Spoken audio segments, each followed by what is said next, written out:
still conflicting reports regarding what exactly happened that morning of February 1st, 2009, in the tiny California community of Actus, and what took place over the course of the next several months. When asked, only a few neighbors admitting to knowing anything about the resident of the house that came into question, and only a teenage boy out jogging and an elderly woman walking her dog recalled the sight of a stout little man with a long beard approaching the place. A pounding came on the door in that little community that dreary morning. It took several minutes for anyone to answer, the home's owner no doubt unused to company, particularly so early in the morning. The home's owner was a woman in her late 30s, wearing a worn flannel and a pair of sweatpants, scratching at her eyes. "Can I help you?" she asked, her tongue swirling in her mouth, trying to wipe away all the bile. She was not used to being awake so early, not anymore at least. "Mrs. Walsh, is it?" the knocker asked. "Not since the divorce," she said sarcastically. "Miss Walsh."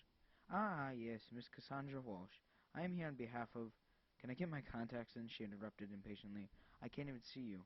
"Oh, of course, I'll be right here." Cassandra left for a few minutes, walking into the bathroom, just down the hall, and again scratching at her eyes. When she walked out, only to be taken aback when she saw the man who had approached her house, muttering "Jesus" under her breath as she did. He was ugly. There was no way around it. He was ugly, standing only barely over 5 feet, balding, and a nose like a hog's, and 2 eyebrows like giant fuzzy caterpillars devouring his upper face. "Did you say something?" he asked. No. What did you need now?" "May I come in?" he asked gingerly.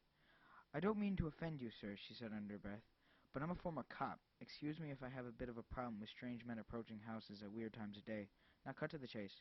Very well, the man said calmly. "My name is Bertram. I work for a little company called A Vision of Tomorrow. You filled out a survey for us on the internet last year." "I did?" Cassandra asked. "What was it regarding?" "We are a firm of optometrists, Miss Walsh. We deal with sight, and we're looking for subjects to participate in a study involving a new pair of glasses. I prefer contacts, as we already established," she muttered. "Oh, but these are not normal glasses," he replied. "They are an experimental set of corrective vision lenses." Cassandra raised an eyebrow. "Corrective vision?" "Yes, you wear them, and over time they repair your vision. We're very close to perfecting them, and we just need a few more subjects, and you did sign up last year." "I still don't remember that, but I guess it was a while ago," she said. Just what's the catch here?" "No catch," Bertram assured. "We just need a few more case studies to put these on the market officially, and of course you'll be paid a large sum of cash for your services to us." Cassandra gave the man a last long look before asking, "Is there a contract I have to sign?" Bertram smiled at her and reached into the briefcase he had at his side. Mrs. Walsh examined the thing in passing, noting only the bare minimum of information before exclaiming, $10,000 a month? You want to pay me $10,000 a month?" "Visions of Tomorrow is a very wealthy little side project of some very powerful investors," Bertram replied. "If we get these corrective visions correct, and we revolutionize the world of optometry, and we're asking you, and only a select few others, to help us perfect the product. What do you say?" Mrs. Walsh's corrective lenses arrived in the mail not quite 2 weeks later, including with it an official set of documents and a journal to record the goings-on of her day. Shaking her head at the concept of how easy her next few paychecks would be, Cassandra Walsh slipped the glasses on, frowning shortly thereafter. They did not appear to do anything. Was she to call the distributor? Raise a fuss? She re-examined the documents and noted that they would take some getting used to. Shrugging to herself a little, Cassandra went about her day with the glasses on. She read through the job openings, knowing that she would need a hiring sooner or later. Read through The Kitchen God's Wife, a favorite book of hers, and lazily watched the news, the glasses still not seeming to affect her. As she continued to note the ineffectiveness of the glasses, the day finally came, about 5 days in, when things had begun to appear past strain. Cassandra was taken aback by the sudden clearer world around her. Her jaw laid slack as she effortlessly read the paper, and her books with the utmost ease.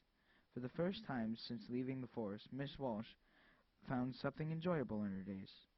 Soon she seemed nearly to look forward to sliding the glasses on every day, knowing she would soon see better as a result. She would write every day for the next 2 weeks that the glasses seemed to be serving her very well. Everything looked so clear. Everything felt so comforting. One night, after a long day of rushing from government building to government building, finalizing odds and ends left over from her divorce, Miss Walsh pulled into a nearby McDonald's and ordered a quarter pounder with cheese. tired from all the driving and annoying government personnel, looking forward to the pleasure of the sandwich. She double-took when she saw her meal. She never noticed how oily the cheese looked as it seemed to seep off the top of the patty, which itself looked like a rotten hunk of meat pounded into submission. The mess soaked into the bun, rendering the whole thing a disgusting-looking mess. Cassandra, in a rage, drove up and demanded to know what she was being served, only for an acne-ridden teenager to cut her off, shouting, "We're at McDonald's. What the fuck did you expect?" As the third week of the test began, Cassandra found herself trying to rub off headaches more and more. She was beginning to wonder if there could really be a negative side to the glasses. The sun looked too red, light bulbs looked too yellow. She just wasn't used to it. But with no other stream of steady income, she continued to wear them, recording her thoughts on the process every day.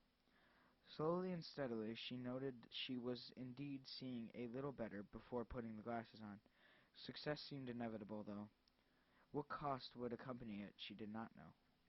At a month into the project, Miss Walsh received an unexpected visit from her parents. The three had been close since her childhood, and she was elated to have someone else around her lonely home. And yet something was just different about Mrs. Walsh's mother. She just couldn't peg her finger on it, but something was wrong. Cassandra had nightmares that night. She saw a woman-like creature with tongue nearly down to her knees, drool dripping down her lips, her entire upper body composed of deep-colored, half-rotten breasts, swinging around as she started coming closer to Cassandra. Cassandra woke with a shock, sweat dripping down her forehead, nearly unable to breathe. She knew it. The thing bore the face of her mother. The mother she always knew as a child. She had seen with other men while her father was away on business trips. Why was she remembering this now, she wondered. It didn't make any sense. What was she thinking? What was she seeing? The testing with the glasses continued, and Cassandra only continued to find herself disillusioned. The streets looked dirtier, the fumes flying out the back of her car looked darker and more malevolent. What was it? What was that was happening to the world? Fast food looked like nothing but slop. People on the streets looked mean-spirited, ugly. It couldn't have anything to do with her glasses, with this experiment, could it? As Cassandra sat with these thoughts, she jumped at the screech of her phone. Swallowing, she answered it. "Hello there, Miss Walsh. How are you doing this evening? Is this Bertram?" she asked carefully. "I'm pleased you remember me," the voice said, as if it was smiling. "Yes, I'm calling from Visions of the Future. How are you doing this evening?" I'm fine," she assured him. "Good, good," Bertram said. "The tests are about at their halfway point now, and I wanted to ask you a few questions about those glasses." Sure." Cassandra hesitated. It had been days since she left her house, and days since she had worn the glasses. Her vision was better indeed, but the world just seemed all the more hellish. "Have you worn them as instructed?" "Yes." "Are you keeping up with the journals, right?" "Yes, sir, I am." "Have you attempted to go without the glasses at all?" "Didn't you say you were from Visions of Tomorrow, when we first met?" There was a silence as the words slipped past. Cassandra's mouth. Her heart racing as she said it, anger building up in her. "Hello? Just who the hell is this?" "You're quite astute, Miss Walsh," Bertram said. "Quite astute indeed." "Who the hell are you? What the fuck did any of this mean? Just who is it you're working for, and just what the fuck is going on?" "We're a more independent business than we built up," Bertram said. "I need to give you credit, Miss Walsh. The other subjects crap well before you. You're faring very well." "Other subjects?" She was letting out horrified screams now. What the fuck does any of that mean? Who are you people?" "That is none of your concern," Bertram remarked. "Bullshit. Just what is—" "It is us who know you, Miss Walsh," the increasingly threatening but ever calm voice said.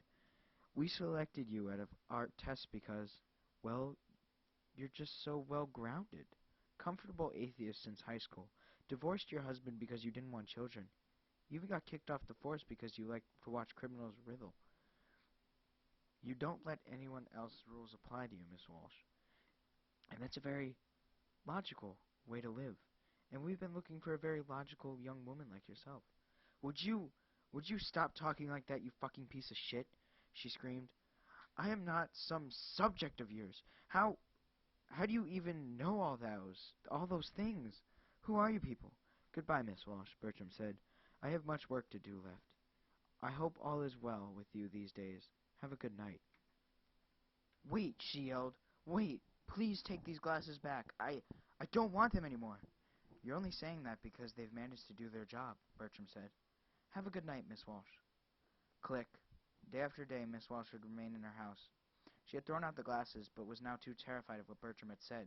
What if her sight had been corrected? She couldn't go out. There was no way, she just kept telling herself. But she could only wait so long. She ripped open a bag of Doritos in her cupboard, only to see the tiny bits of green seemingly gnawing at the chips in a grotesque stupor. She checked the expiration date. There were still weeks remaining. They were still good. Knowing she couldn't keep forever, Cassandra searched the house for a pair of sunglasses and found some old black paint, using it to completely cover the lenses. Out into the night she walked. She knew a way to the little store on the corner by heart. She could get some resources, fresh ones, exclusively, and keep herself alive until she could figure out something to do. She would walk, unable to breathe around the grunge of her car. She was about halfway to the store when a beat-up old BMW pulled by, a number of 20-something-year-olds yelling at her. "Yo, MILF," one of them yelled. "You headed anywhere in a hurry?" She ignored him. "Hey, lady, your husband said my dick is bigger than his. You want to find out?" She began to move faster. "Ooh, you hurrying now? Wait up, chica. I like to take it slow." She was at a full run by the car of laughing delinquents, pulled forward and cut her off by pulling into an empty parking lot. She tried to run, but the men were far too quick for her. She was out of shape, only managing to pepper spray one, crippling him quickly, but the other two managed to beat her towards their car. She opened her mouth to scream, but she would hear the sound of an opening switchblade and feel its cold steel pressing up against her neck. "Calm down, crazy lady, and climb in the car. We're going to go for a ride." They must have driven for an hour or so before they ripped the glasses off her. Cassandra, bound to the ground, unable to move an inch, could not stop screaming. Before her were what appeared to be three demons. Their tongues hung out low.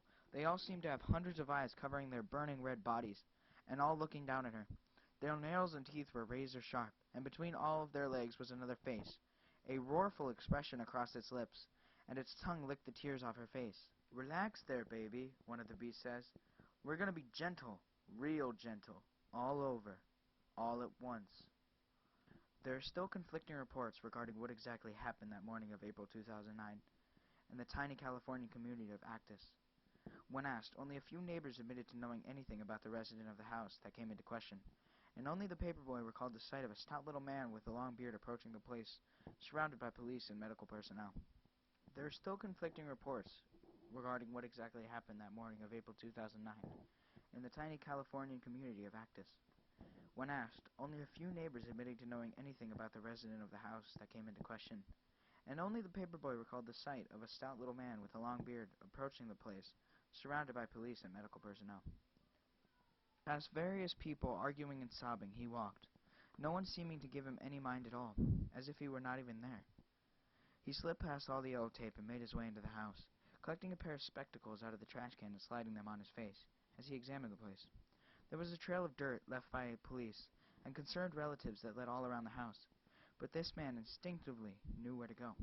He found all he was looking for in the upstairs bathroom. He looked down at the ground, glasses on, and made a remark to himself. So beautiful it is. Truly, so lovely. Whatever anyone else says.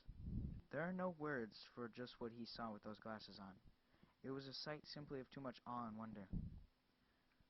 Though grimaced they had at the misshapen bloody metal tool lying next to it, long, almost wire-like. He then glanced up and saw the room's mirror shattered into a million pieces, shaking his head a little, noting, too, the bloody handprints that seemed to cover the sink. He turned then to the other side of the room, noting a figure suspended by a rope, its head looking downward, its hands covered in blood. It is only a shame a thing of such beauty must share its space with this worthless piece of hanging meat.